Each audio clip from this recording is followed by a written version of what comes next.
శివరాత్రి పండుగ ముందు రోజు నుంచి దోర్నల వైపు వెళ్లే భారీ వాహనాలను దారి మళ్లిస్తామని తెలిపిన డీఎస్పీ నాగరాజు. ఆత్మకూరు నంద్యాల వైపు వెళ్లే భారీ వాహనాలకు దోర్నాల మీదుగా అనుమతి ఉండదన్నారు. పెద్దారవీడు మండలం కుంట జంక్షన్ నుంచి గిద్దలూరు మీదుగా వాహనాల మళ్లింపు. 25వ తేదీ సాయంత్రం నుంచి ద్విచక్ర వాహనాలకు శ్రీశైలం ఘాట్లోకి అనుమతి ఉండదన్నారు. దోర్నాల్లోని మల్లికార్జున నగర్ లో పార్క్ చేసి బస్సుల్లో వెళ్లాలని డీఎస్పీ తెలిపారు.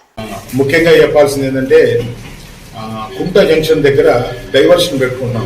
మనకి ఇక్కడ కర్నూలు నుంచి మనకి ఆత్మకూరు రోడ్డు మీద ట్రాఫిక్ హెవీ ఉంటుంది కాబట్టి కుంట జంక్షన్ పెద్దారవీడు పోలీస్ స్టేషన్ దగ్గర మనం వాటిని గిద్దలూరు నంద్యాల మీదకి హెవీ వెహికల్స్ని ట్రాఫిక్ కూడా డైవర్ట్ చేయడం జరుగుతుంది.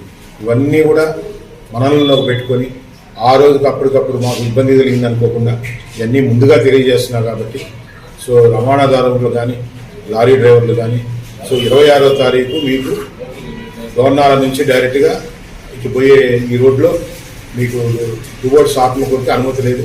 మీరు ఖచ్చితంగా కుంట జంక్షన్ నుంచి నంద్యాల వెళ్ళాలంటే నంద్యాల మీదుగా గిద్దలూరు మీదుగా మీకు డైవర్ట్ చేయడం జరుగుతుంది. 25వ తారీఖు రాత్రి నుంచి 2 వీలర్స్ ఏవి కూడా 3 వీలర్స్ కానీ 2 వీలర్స్ కానీ ఎట్టి పరిస్థితుల్లో కూడా కొండ మీదకి అనేది అనుమతించడం జరగదు. సో ఆ బళ్ళు ఖచ్చితంగా ఇక్కడ మన మల్లికార్జునపురం అక్కడ వాళ్ళందరికీ కూడా పార్కింగ్ ఏర్పాటు చేయడం జరిగింది. ఖచ్చితంగా అక్కడ పార్క్ చేసుకునే బళ్ళు ఖచ్చితంగా బస్సుల ద్వారానే పైకి పోవాల్సి ఉంటుంది. అట్లాగే ఈ పాదాలంకరణ టైంలో కూడా సో హెవీగా పైన జామ్ అయినప్పుడు మనం ఖచ్చితంగా ఇంకా ప్లేస్ లేదు శ్రీశైలంలో అనేటప్పటికీ మనం 4 వీలర్స్ కూడా మనం ఇక్కడ హోల్డ్ చేయాల్సి వస్తుంది. ఆ హోల్డింగ్ పాయింట్ కూడా మనం మల్లికార్జునపురం దగ్గర మనం ఇక్కడ ఏర్పాటు చేయడం జరిగింది. సో ట్రాఫిక్ అయితే పోతూ ఉంటుంది కానీ శ్రీశైలంలో ట్రాఫిక్ పూర్తిగా ఆగిపోయినప్పుడు మనం ఇక్కడ 4 వీలర్స్ కూడా ఇక్కడే ఆపేసి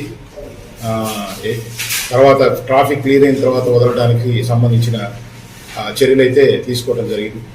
సో భక్తులందరూ కూడా ఈ మార్పునైతే మీరు గమనించుకోవాలి. కూడా మనలో